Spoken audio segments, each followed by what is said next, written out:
Parliament కాన్స్టిట్యూన్సీలో Narsipatnam నియోజకవర్గంలో BJP కార్యకర్తలు, TDP కార్యకర్తలు, జనసేన కార్యకర్తలు కష్టపడి అఖండ మెజారిటీని ఇచ్చారు ఇక్కడ రమేష్ గారికి. దానికి కృతజ్ఞతలు తెలుపుకుంటూ అందరినీ కలిసిపోదామని ఒకసారి నర్సీపట్నం వచ్చాను. అందరికీ కృతజ్ఞతలు తెలుపుకుంటాను.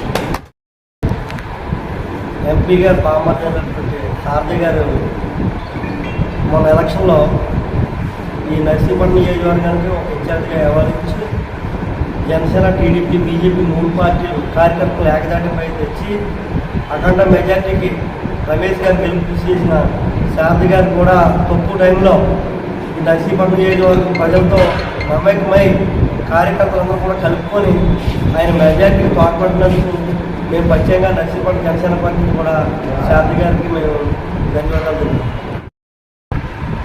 మొన్న జరిగినటువంటి సార్వత్రిక ఎన్నికల్లో భారతీయ జనతా పార్టీ పార్లమెంట్ సభ్యులుగా సీఎం రమేష్ గారు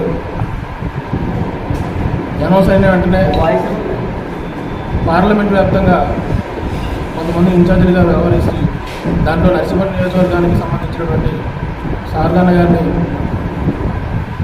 ఇన్ఛార్జ్గా నియమించడం జరిగింది.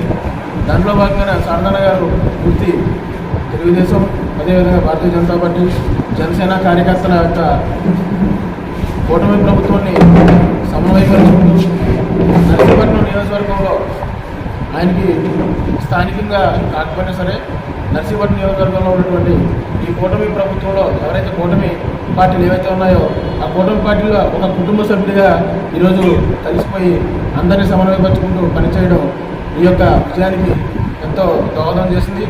దానికి హర్షం వ్యక్తం చేస్తున్నాం.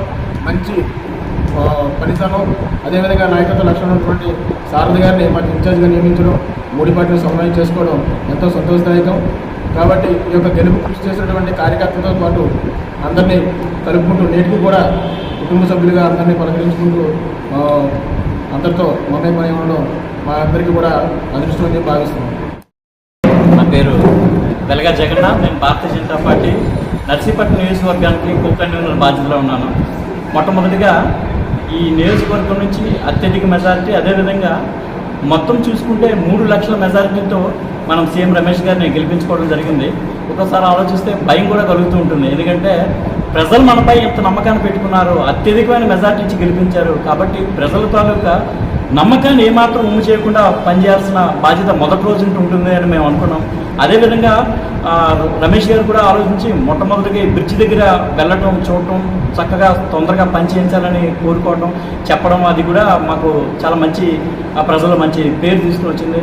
ఒకవేళ ఆయన అవైలబుల్ ఉన్నా లేకపోయినప్పుడు కూడా మనకి అనకాపల్లిలో పూర్తి టీంని సెట్ చేస్తున్నారు. ఎవరికైనా కష్టం అంటే ఆ తలుపు తట్టితే చాలు వాళ్ళు విని ఇమ్మీడియట్గా మన రేపు ఎల్లుడు కాకుండా చక్కగా చేస్తున్నారు. నిన్ననే ఒక రికమెండేషన్ లెటర్ కోసం కూడా వెళ్ళాల్సి వచ్చింది. కాబట్టి చెప్పేది ఏంటంటే మనకి మంచి అవైలబిలిటీ ఉన్న నాయకుడు మనకి అనకాపల్లిలో ఉన్నాడు. కాబట్టి ఏ అవకాశం ఉన్నా స్థానిక నాయకులను దూరంగా తీసుకుని వెళ్తే మీ కష్ట సుఖాలందు ఎప్పుడు కూడా ఎంపీ గారు మీకు తోడుగా ఉంటారని మీ అందరికీ తెలియజేసుకుంటూ మరొకసారి మీ అందరికీ కృతజ్ఞతలు తెలియజేస్తాను.